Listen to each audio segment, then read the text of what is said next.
Welcome there, students. It is week 3, and this week we're actually getting some nuts and bolts practice with integrating sources into your writing. So you'll be doing some more writing for me this week, and then we'll kind of take a break from writing until you begin writing the first paper for the assignment. That said, I want to go ahead and right off the bat here say that this is probably one of the more labor-intensive weeks of the introductory unit. You're going to be writing 2 paragraphs for me, and you're going to be writing like these 4 micro paragraphs. They're not really that long. And then you'll also be reading an article before you do that and reading it carefully, making notes on every single page. So, integrating source use or research writing using sources, that kind of writing just takes longer than hammering out the writing like you did with week 1, where you're just saying, well, let me introduce a discussion, or let me write about a single idea in a single paragraph just off the top of my head. You can do that kind of writing, I think, relatively quickly if you're a comfortable writer. But when you're doing research writing, when you're integrating sources, it's going to necessarily take longer because you got somebody else's ideas you're trying to integrate within the flow of your presentation, and you want to explain their ideas and sometimes embed it with your ideas. So that is just a more complex writing situation, and it's going to take longer. And that's why I wanted to open up the week a little bit earlier for you this week so that you can take your time. And really, if I have one huge tip for English 112, and I tell my graduating 111 students this too at the end of the semester, research writing is a time drain. It takes a while to understand what you've read good enough that you could speak it back to someone or put it in your own words. And so it takes a while to do that. And just think about the research writing situation. Well, didn't you have to read 7 things before you found 2 or 3 good things? You know what I'm saying? And then when you found the 2 or 3 good things, you had to read them in total to make sure you understood what you read. And then you had to carefully select which pieces were useful to you in the discussion that you're writing. And then you had to put them in your own words. You had to decide if you wanted to quote them. And even if you quoted them, you had to do some unpacking explanation or analysis to help your reader understand what you understand because you've spent more time with it. That's the work of a research writer and writing a research paper. So that's what we're talking about this week. But let's do some housekeeping really quick. This week has one of the first of many midweek deadlines we'll have this semester. So something is due Wednesday. Do not let it catch you off guard. And to that end, I would like to remind you there are no deadline extensions, and I do not accept late homework. I just can't do it, and it stifles the workflow. And let me tell you, the workflow is slow with us writing instructors. It takes a while to read people's writing and assess it and say the right things to help you moving forward. It just takes a longer time. So don't be a grade book watcher and just be patient and trust that I will be giving you credit for everything, and I'd love to give you feedback on most of it, a lot of it, not all of it, honestly, but I'll do the best I can.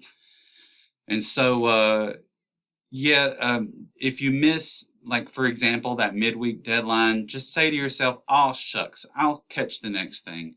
It's not going to impact your final grade too much. Of course, if you consistently miss a lot of homework, it will. But missing 1 or 2 things or 3 things is not going to hurt you too bad. But I will say the thing that's due Sunday night is worth 40 points. And that's a sizable chunk of the 300 plus points that you're going to get this semester.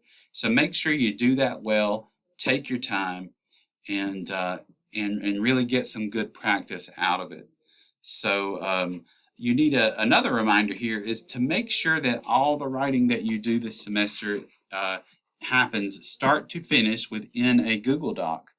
And now in this one specifically in your all homework Google Doc, if you have no idea what I'm talking about, you need to go back, either watch the introductory video of the introduction video of the entire course, but definitely, or you could just jump into the Google Docs protocol module, and you'll find instructions and a guide for what you need to do there. You need to create 4 Google Docs. One's called the All Homework Google Doc, and that's where all of your homework should be composed. So make sure you do that or have done that.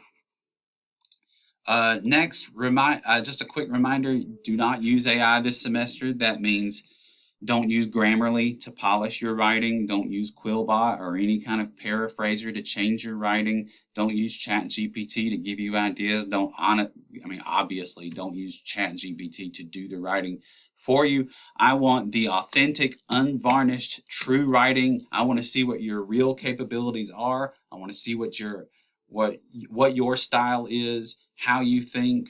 I want to see good or bad. I just want what is you. I want to see where you're at because it's my job as your instructor to kind of to coach you and to help move you forward unaided by all these external tools. You want to be able to communicate your ideas clearly using this right here, y'all.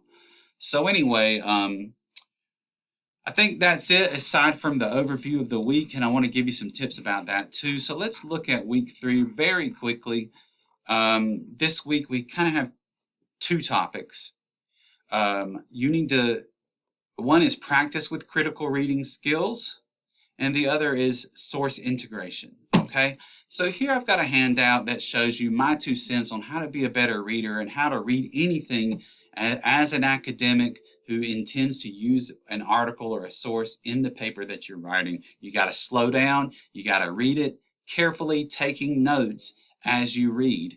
In particular, you're going to need to reverse outline this article that I'm going to ask that we use to write these exercises with. It's by Nicholas Carr, called Is Google Making Us Stupid? And what you're supposed to upload is a reverse outline of this right here. So what you do is you read this paragraph carefully and then you summarize the intent or the information of that paragraph. And for example, this one, he's just providing a film. He's describing a moment from a popular film that stands as a metaphor for the thesis of the entire article. Can you give that to me in a half sentence or a whole sentence? I don't care. But I want you to write notes all along the way. Now, students always get a little confused by this because they're not, maybe they've never done this before. And, you know, some people will just make notes on this PDF. But a lot of people, they'll grab a Word doc, okay, and then they'll just type in their notes. Or my favorite way of your doing this is to actually print this article out and handwrite your notes in there. What I don't want you to do is just underline a bunch of junk. You're not engaging with the source. If all you do is highlight or underline, you need to write little notes. What did you learn from each paragraph, next to each paragraph as you finish the paper? And that's called reverse outlining. And this is a critical reading skill that will help you grow as a writer and as a student. And, you know, the next thing, and it will help you avoid problems like accidental plagiarism and things like that. So you won't misrepresent your sources because you read them carefully enough and you've already started to put them in your own words by writing those notes. So that'll be due here. You'll either upload a Word document with your typed out notes, or you'll upload a PDF with your saved notes on the PDF, or you'll upload a picture. And this is what I recommend is like you just fan out the pages so I can see the margins with all your little notes on the side. And you can do that in 2 pictures. Show me the front, show me the back, you're done. Some students will send a single picture for every single page. I don't necessarily need that as long as I can just read your notes. So you could do that in probably two pictures. So you could do it that way too. You can upload multiple files if you need to. So that's the way you'll do that. Obviously, this one won't be done in the all homework file unless you're actually typing up your notes, in which case you could do it in your all homework file. Now, you're going to be doing some quoting, paraphrasing, and summarizing with the Carr article. But before you do that, I definitely want you to read this document, which to me is like it's like the English 112 Bible for this course, and it talks about source use and avoiding source abuses. So I've got a video for that, so I don't want to go into great detail, but particularly on page 477 of this thing, it gives you a model body paragraph and shows you how source information, you need to set it up, you need to place it in the early part of the paragraph, and then you need to unpack it, build upon it, explain it, or do whatever it is you do with that particular source. But you also need to read the rest, where they give you some good advice about signal phrases, how to lead into a quote or a paraphrase, citations, where you put that, how that looks. I like this box of attribution verbs or signal phrase verbs. And then they also give you information about how to avoid certain source abuses, not just plagiarism, but really just carelessness with sources and weird things that sometimes freshman writers do. They give you a lot of examples here and how to fix those things. Well, they don't tell you necessarily how to fix them. That's in the early half, but they just show you what problematic source use looks like. So read this one super carefully, and I may even redirect you to that as the semester progresses. Now, this stuff is a little bit old, okay, but I don't want to delete it because it may be helpful to someone. This particular file here, I give you advice on how to summarize, paraphrase, and quote. And I'm going to boil this down into one piece of advice, all right?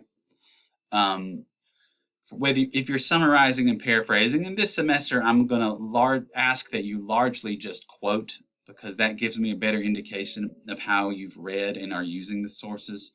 And honestly, people are more inclined to use AI to cheat when they're paraphrasing and summarizing. But my key insight for you, if you are paraphrasing or summarizing, is I want you to create a short little list for yourself of the information or data or whatever you want to include in the paragraph that you're writing. So what that might look like on the document is you have like a 3-point bulleted list, and now that you've got the information you want to put in the paragraph, now it's time to write the paragraph. Like this little bulleted list came from my looking at a paragraph of Carr, for example. I want to say these 3 things about, who knows, Frederick T. Winslow. And now I'm going to write the paragraph, and I'm going to use that as my guide instead of constantly looking at the article. I'm distancing myself from the language of the original so I don't accidentally plagiarize it. I'm actually putting it in my own words, avoiding plagiarism in that way. Now, you may, I know I told you could kind of skip this thing, but page 3 and 4 is very good in offering advice for direct quotes. And since that's what I'm asking you to do mostly this semester, and what we're going to emphasize, I really would like for you to read this one, which lets you know that there are things that you can do within a direct quote you might not have known. For example, you know, obviously you copy paste text to quote it, and then you put quotes around it, right? But you can alter it somewhat, but there are rules for how you have to show that you've altered it. For example, using an ellipsis, putting brackets around certain things where you have new words or things like that. So that information is there. Like I said, you may be able to just skim pages 1 and 2 of that, but read pages 3 and 4. Now here are the assignment. Here's the assignment directions, and I always have a few students in my online classes that are really confused by this, and I suspect it's people who skip around or don't read things fully or don't watch the videos. So if you're having trouble, if you're having trouble with this exercise, you're probably not watching this video. But in the future, let's just say, make sure you're reading everything and watching everything in the order they're presented, and you shouldn't have problems. But look, here I give you a prompt to summarize, a prompt to paraphrase, and 4 prompts to use direct quotes. So this first one asks that you pretend you're writing a paper about this, and I want you to write a paragraph in which you include a little bit of a summary of an idea from Carr. Similarly, the next one says, write another paragraph where you incorporate a paraphrase. And in both summary and paraphrase, you're putting the source material in your own words rather than quoting. So do not use direct quotations in these first 2, because we're going to do that later. That's here. These 4 direct quote prompts ask that you write just a little bit before the quote I've chosen, and then explain the quote I've chosen, unpack, expound upon, build upon each of these quotes. So do not choose your own quotes. Use the ones I provided for you. I'm doing the think work for you there. And so each one of these gives you a different quote from the Carr article that I want you to pretend like if you had to use it in a paper, how would you set it up? How would you unpack it? And make sure you give signal phrases with all 6 of these. So there's that. Another piece of advice, there's always 1 or 2 people who find other sources. I don't want you to do that. I only want you to work with the car source. So don't use quotes for the summary and paraphrase. Do not find other sources to help you with this, and